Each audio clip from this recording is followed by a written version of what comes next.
It is 6:39 right now. A tragedy can strike at any moment, whether it's a car crash, a shooting, or something else, and you have the power to help save a life, but only if you're prepared to do it. WMAR News' Aaron McPherson is live right now inside shock trauma with that story this morning. Aaron. Good morning, Christian.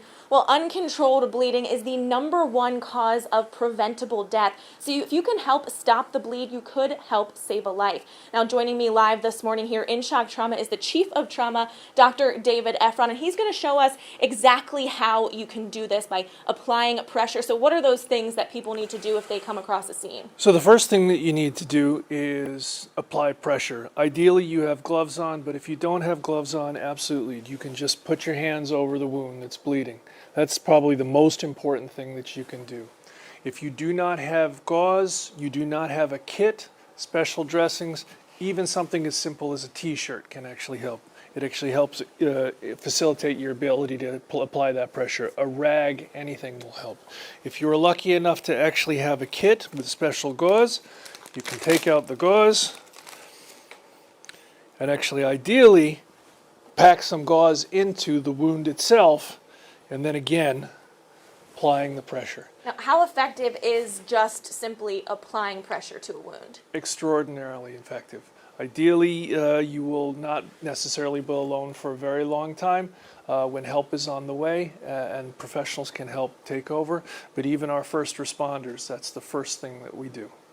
So then what is the next? The next step is if you actually do have a tourniquet or a kit, you can actually apply the tourniquet. If the injury is to a limb, that's done by actually putting on the tourniquet,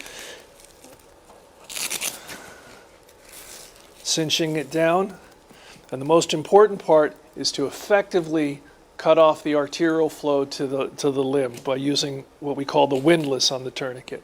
That has to be turned until the arterial blood flow is completely gone. It's quite tight and can be very uncomfortable. So having an actual tourniquet is the most effective way to stop the bleeding. So an actual tourniquet applied properly on a limb will cease all arterial flow to that limb, and by definition be the gold standard for getting rid of bleeding from that limb. It has to be applied effectively and properly. So the tools in front of you, we have a bunch of different things. Now this is all part of a Stop the Bleed kit. Can you explain to me what exactly that is, where it comes from? So a Stop the Bleed kit is basically designed to give you the tools for most effectively performing these maneuvers.